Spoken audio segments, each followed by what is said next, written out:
तो दोस्तों ये वीडियो उन स्टूडेंट्स के लिए जिनका मार्क्स 70, 80, 100 के बीच में आ रहा है और वो इस बार एसएससी स्टेनोग्राफर 2025 एग्ज़ाम को टारगेट कर रहे हैं और बहुत परेशान है कि आखिर क्या करें। इंग्लिश भी पढ़ डाली, ग्रामर रूल्स भी क्लियर कर डाले हमने और उसके साथ साथ रीजनिंग के भी मैक्सिमम टॉपिक्स के कंसेप्ट क्लियर हैं, थ्योरी क्लियर है और जो जीके जीएस भी चीज़ें हैं, नंबर नहीं इंक्रीज़ हो रहे हैं। कैसे नंबर इंक्रीज़ करें, वही घुमा फिरा के 80 मार्क्स, 90 मार्क्स, 100, 110 के बीच में आ रहा है स्कोर हर मॉक अगर कोई भी लगा रहे हैं। तो उसके लिए सबसे बेस्ट वीडियो है दोस्तों, आपका सिर्फ 30 डेज़ में स्कोर 150, 160 प्लस जाएगा। आज आपका स्कोर भले ही 80, 90, 100 आ रहा हो, ये हवाबाजी कुछ भी नहीं है।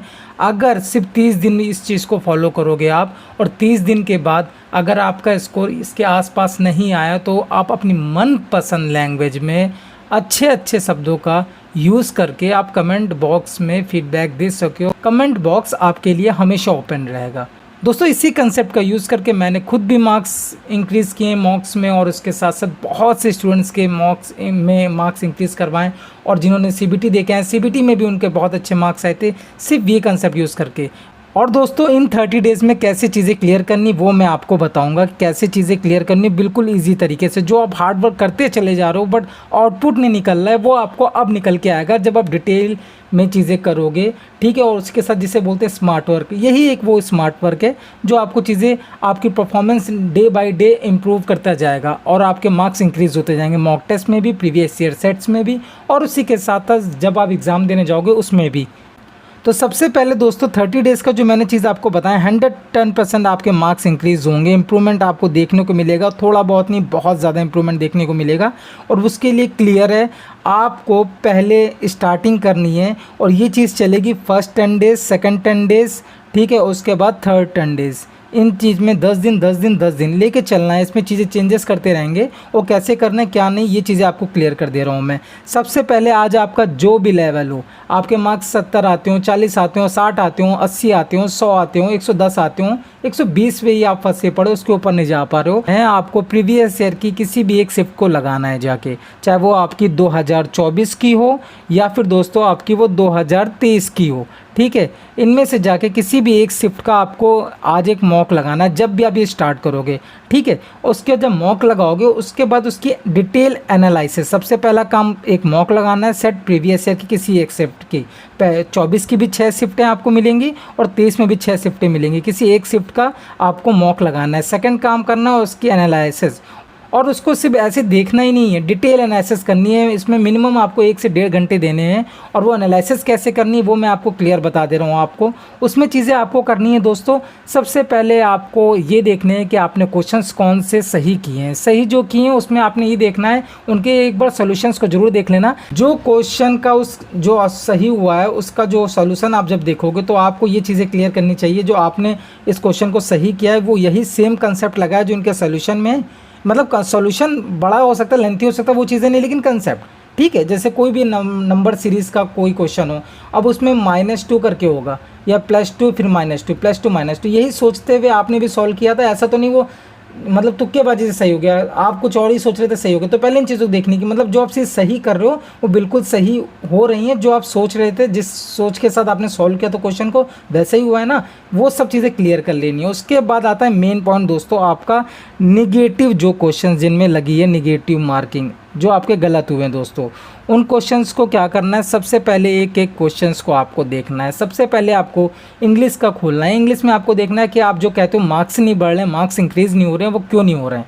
अब वहाँ पे आप देखोगे निगेटिव आपकी क्यों हुई है। आपने यहाँ पे देखना है कि ग्रामर रूल्स की वजह से जो आपके सेंटेंस जो एरर्स वगैरह फाइंड करने में हुआ है या फिर उसके साथ कुछ और या इम्प्रूवमेंट वगैरह में प्रॉब्लम्स आई हैं, ठीक है। तो वहाँ पे आपको देखना है अगर आपका वहाँ क्वेश्चंस गलत हो रहे हैं और किस टॉपिक के गलत हो रहे हैं, अगर एग्जेक्टिव का कोई एरर था वो आपको नहीं क्लियर हुआ या टेंस का कोई था या फिर उसके साथ कोई आपका वर्ब का था, इस तरीके से चीज़ें देखनी है। अब जो टॉपिक निकल के आ रहे हो क्वेश्चंस कौन सा टॉपिक है तो उसे नोट करना है, उस पर अच्छे से प्रैक्टिस करनी है। उसके सारे सबसे पहले कंसेप्ट जो होते हैं थ्योरी उसकी रिवाइज़ करनी है, उसके कंसेप्ट की अच्छे से प्रैक्टिस करनी है और खूब अच्छे से क्वेश्चंस लगा लेने, उसके 50-100 क्वेश्चंस भर के लगा लेने। ऐसे अपने उन क्वेश्चंस को ठीक करोगे। फिर जैसे ग्रामर से अब आगे आओगे, दूसरा क्वेश्चन, तीसरा क्वेश्चन आपने देखा वोकैब का गलत था।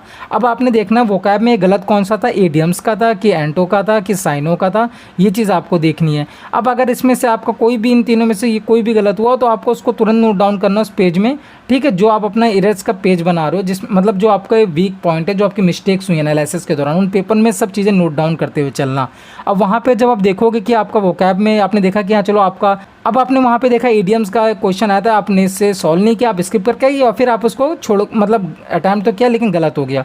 तो आपने क्या करना, सबसे पहले फिर आप इडियम्स पे ज़्यादा वर्क करना है। इडियम से वर्क कैसे करना होगा, प्रीवियस ईयर के एसएससी के जितने भी 2024 के आए हुए हैं एग्ज़ाम वाइज, सीजीएल के, स्टेनो के, सीपीओ के, उसके साथ साथ सीएचएसएल के, एमटीएस के, ठीक है, इन सब चीज़ों की तरह के, तो और स्टेनो के भी, उनके सारे इडियम्स रट डालने हैं। हाँ, वो चीज़ें होती हैं, इस तरीके से आप अपनी ग्रिप बना रहे हो तो वीक सब्जेक्ट को, जो भी आपका वीक टॉपिक होता है उसको मजबूत कर रहे हो, तो ये ही सबसे बेस्ट तरीका है। मेहनत लगेगी लेकिन इसमें बहुत ही इफेक्टिव है ये।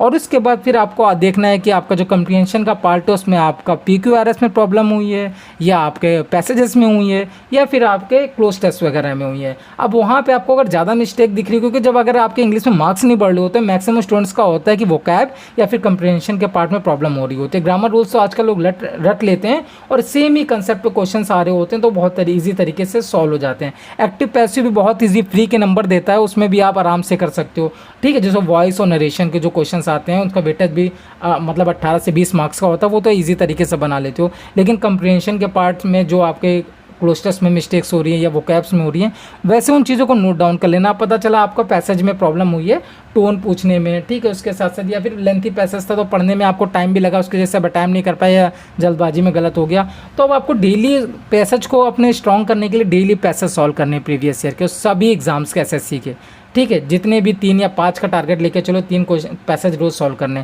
क्लोज टेस्ट में प्रॉब्लम दिखी तो अब क्लोज टेस्ट में कौन से क्लोज टेस्ट का क्वेश्चन था जिसमें गलत हुई, वोकैबुलरी बेस्ड था कि ग्रामर बेस्ड था, तो उन सब चीज़ों को देखना है, ठीक है दोस्तों, उनको नोट करना, डिटेल इसे एनालिसिस बोलते हैं, तभी इसमें घंटों लगते हैं, 1-1.5 घंटे लगते हैं। वो चीज़ें नोट करके फिर उन पर काम करना आप, ठीक है। इस तरीके से आप इंग्लिश पे वर्क करोगे। सेम रीजनिंग पे भी जो टॉपिक का क्वेश्चंस में आपको लग रहा है सिली मिस्टेक की वजह से गलत हुआ है, उसको नोट डाउन कर लेना, उसके आगे ब्रैकेट में लिख लेना कि इसमें प्रैक्टिस ही खाली चाहिए। लेकिन अगर कोई क्वेश्चन आप स्किप करके गए हो या फिर आपका उसका कंसेप्ट ही नहीं समझ में आता आखिर इसमें लगा क्या है, उस क्वेश्चन को नोट डाउन कर लो, उसको फिर उसी तरीके के जो क्वेश्चंस आते हैं जिस भी टॉपिक का होगा उस टॉपिक से खूब अच्छे अच्छे क्वेश्चंस लगा लो, जितने भी लेटेस्ट एग्जाम्स में आए हों। ऐसे आप हर एक सब्जेक्ट उस पे वर्क करोगे, हर उस टॉपिक पे वर्क करोगे जो आपके एग्ज़ाम में जिसका वेटेज ज़्यादा है और जो दूसरों के लिए कठिन है। और सबसे बड़ी बात आपके लिए जो आप वीक पॉइंट बन रहे थे, जो आपको निगेटिव दे रहे थे या आप उन जिनको स्किप करके चल रहे थे, वो सब आपके कवर होते चलेंगे। ये डिटेल एनालिसिस का तरीका बता दिया। लोग एनालिसिस करना ही नहीं जानते कि एनालिसिस आखिर कैसे करी जाती है, ठीक है। ये चीज़ें मैं आपको बता रहा हूँ, ये कोई नहीं बताएगा इतने डिटेल में। आपने इतनी वीडियोज़ देखी होंगी, सब ऐसे ही बोल देते होंगे बस पॉइंट नोट डाउन कर लो, ये कर लो, वो कर लो, ठीक है। ये चीज़ें होती हैं। अब उसके बाद दोस्तों आता है टॉपिक नोट करना है। वो जो टॉपिक मैंने बताए हैं इस तरीके से एनालिसिस करके उन टॉपिक्स को नोट कर लेना और उन टॉपिक्स को तब तक प्रैक्टिस करते रहना। उस साइकिल में अपनी जो डेली चलेगी आपकी, ठीक है, डेली प्रैक्टिस की और डेली जो आपके फर्स्ट 10 डेज, सेकंड 10 डेज और थर्ड 10 डेज़ में उन टॉपिक्स को डेली आपको देखना है, डेली क्वेश्चंस बनाने हैं। पहले 10-10 लगाओ जब आपके अच्छे से कवर हो जाए, लेकिन आपको लगाते रहने की कसम खा लेनी, इस लेवल की प्रैक्टिस करने की, दोबारा इस तरह का क्वेश्चंस इस टॉपिक से अगर आ भी जाए तो गलत कभी ना हो, ठीक है। एक अच्छी स्पीड और एक्यूरेसी के साथ उसे हमेशा सॉल्व करके सही आओ। उसके बाद आता है दोस्तों आपको उन जो जितने भी आपने टॉपिक नोट डाउन कर लिए, ये चीज़ मैंने आपको एनालिसिस के थ्रू बता दी। आपने पहले मॉक लगाया, एनालिसिस करी, टॉपिक्स नोट कर लिए और उनकी फिर वही जो चीज़ बताई ना मैंने, अगर वो टॉपिक्स को देखना है, अगर उसकी थ्योरी नहीं क्लियर है तो थ्योरी क्लियर करनी है, और अगर कंसेप्ट जो चीज़ें पूरी नहीं है, ठीक है, तो कंसेप्ट क्लियर करिए। अगर 1-2 क्वेश्चंस जो नए ट्रेंडी आ जाते हैं ना, कुछ नए कंसेप्ट आ जाते हैं, उनको क्लियर करिए। और उसके बाद डेली रिवीजन करिए। डेली रिवीजन जो बोला ना आपको, हर 10 दिन में जो ये 3 अपनी चलेंगे, पहला 10 दिन, दूसरा, तीसरा, इनमें चीज़ें सेम लेके चलनी है। ये दोस्तों चीज़ें आप करके चलोगे, बिलीव में दोस्तों 100% आपके मार्क्स बहुत ज़्यादा इंक्रीज़ होंगे और एक इम्प्रूवमेंट नहीं, बहुत अच्छा इम्प्रूवमेंट देखने को मिलेगा। लेकिन एक चीज़ है यहाँ पे, इतनी मेहनत आपको करनी होगी, लेकिन पहले 10 दिन में आपको जो इम्प्रूवमेंट दिखेगा आपके स्कोर, आपके ग्राफ में जो प्रिपरेशन का है उसमें 5 से 10 ही % का दिखेगा। तो आपको हताश निराश नहीं होना, ये सबसे अच्छी पहचान होती है कि आप सही वर्क कर रहे हो, ठीक है। पहले में क्योंकि आप चीज़ें अलग तरीके से कर रहे होगे, हर चीज़ें नहीं कर पा रहे होगे, और जो चीज़ें आप करी होंगी बार बार मिस्टेक्स हो रही होंगी। लेकिन एक दो ये नहीं कि आपने इतना वर्क कर लिया तो डायरेक्टली आपके मार्क्स 20 बढ़ जाएंगे, 15 बढ़ जाएंगे या 30 बढ़ जाएंगे, ऐसे नहीं। पहले आपको सिर्फ जो आपका इम्प्रूवमेंट दिखेगा पहले 10 दिन में, वो दिखेगा सिर्फ 5 से 10% का, अगर आप अच्छे से प्रिपरेशन कर रहे हो।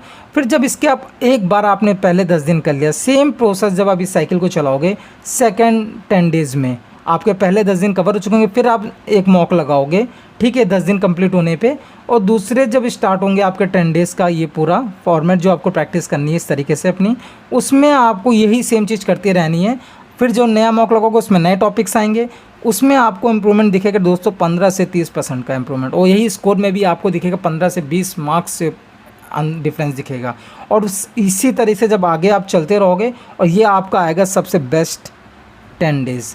इसमें आप हर चीज़ें सीख गए होगे, मॉक्स लगाना सीख गए होगे, अपनी वीकनेस को पहचाना सीख गए होगे, एनालिसिस सीख गए होगे, और उन वीकनेस को कैसे जल्दी से, जो प्रॉब्लम्स हैं जो आपको निगेटिव दे रही हैं, उनसे प्रॉब्लम्स को डील करना बहुत इजी तरीके से सीख चुके होगे। तो ये जो 10 डेज़ चलेंगे आपके, इसमें आप प्रो लेवल के बन चुके होगे स्टूडेंट, एक एस्पिरेंट जो बिल्कुल मतलब एक तरीके से इतने अच्छे से टैकल करता है अपनी प्रॉब्लम्स को, जो भी उनकी नेगेटिव्स आ रही हैं उन चीज़ों को, वो दोस्तों आपको देगा 35 से 100% का इम्प्रूवमेंट, और यही आपका फाइनल होगा। और उसके बाद इस तरीके से करते रहो, लेकिन इसके साथ आपको इतना सारा रिसोर्सेज लेके नहीं चलना है दोस्तों, रिसोर्सेज कम लेके चलना है, ठीक है दोस्तों, लिमिटेड रिसोर्सेज।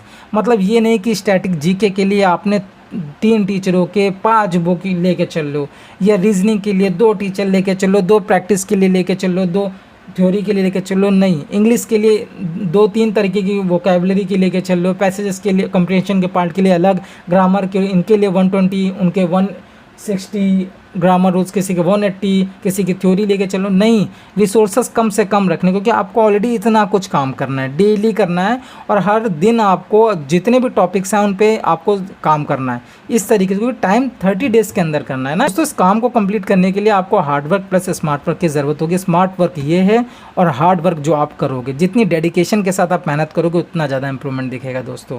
देखिए, मैं दोस्तों आपसे क्लियर बोलना चाहूँगा, मेरे को नहीं लगता कि मैं अगर किसी की हेल्प कर दूँगा, किसी की वीडियो से मेरी हेल्प हो जाएगी तो इसमें कुछ घाटा, ये सब फ्री में निःशुल्क, किसी की हेल्प हो जाएगी, किसी का सिलेक्शन हो जाएगा, किसी का मार्क्स बढ़ जाएगा, तो मेरे को कहीं ना कहीं एक बार खुश होकर याद ही कर लेगा, बस वही मेरे लिए सबसे बड़ा सेटिस्फेक्शन होगा दोस्तों।